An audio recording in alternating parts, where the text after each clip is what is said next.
Hi! Hello mabuhay! Welcome to my vlog! It's me, January Lee, and I'm one yung Kapampangan Camaro vlogger na nagsasabing maniyaman maging Kapampangay. So for today's video mga kapatid, tayo ay pupunta sa Mexico, Pampanga. Yes, Mexico, Pampanga. First time ko pong mag-vlog doon. Kasi before, umattend naman ako ng Marian exhibit, pero hindi tayo nakapag-vlog kasi nga yung organizer or yung mga kabataan, I think, bawal daw mag-vlog doon or mag-video kasi nga dadayuhin na ata sila. Parang ganun yung na-vlog ko din yon yung nangyaring yon. So today, pupunta tayo doon kasi there's a Lenten exhibit na nagaganap sa Mexico and in-invite tayo ng ating friend na si Marfy. And of course, mababait ang mga organizer at ang galing ng setup. So, hi, hello pala sa lahat ng mga kamarero all over the Philippines. And hello sa aking BFF na si Madam Carla Medina. Ayan. So, ano na siya, bagong subscriber ko sa aking YouTube channel. Ayan. So, follow me to my Instagram, to my Twitter account. It's Jessie Samson, JHESSIE-SAMSON. Then add me to my Facebook account, of course, January Lee. Then, ayan, meron pa akong isang YouTube channel which is the It's Me, January Lee. Ayan, so doon makikita nyo yung iba't ibang mga activities ko, ayan, na ginagawa. Though hindi rin ako masyadong active doon, pero pwede naman kayong manood doon, mag-subscribe, mag-like, and i-share nyo na rin po. Ayan, so ngayon, palaspas na rin today. Then, Holy Week na niyan bukas. Mag-start na yung Holy Monday.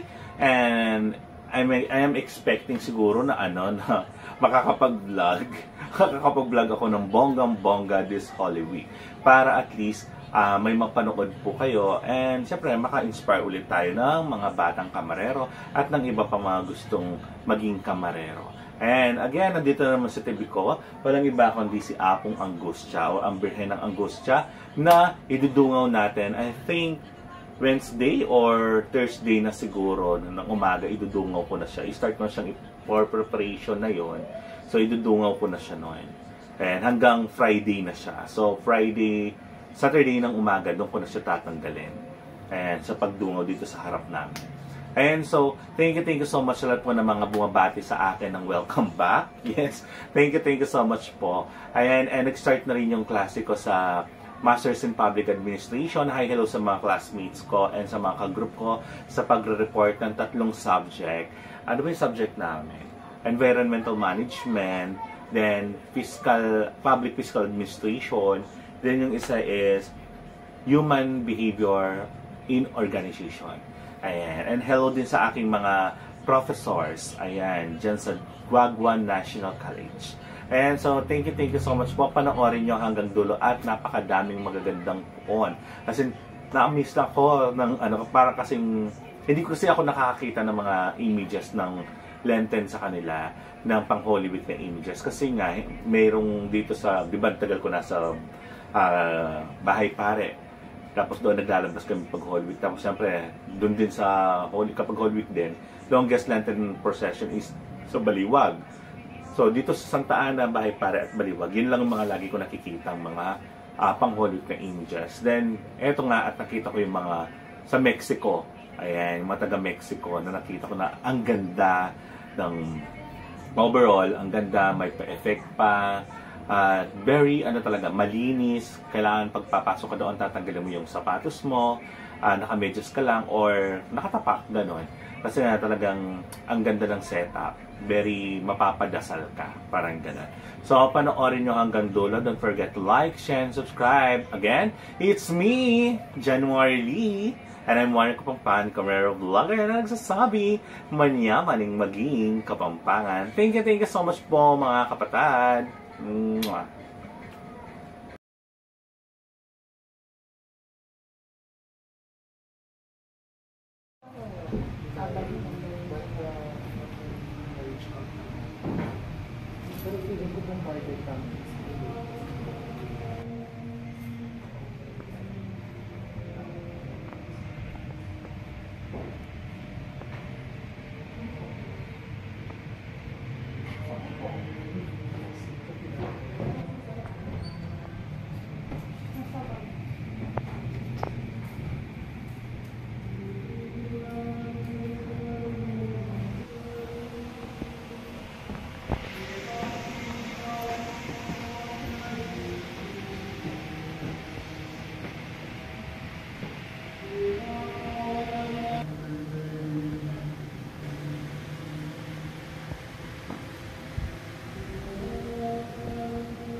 January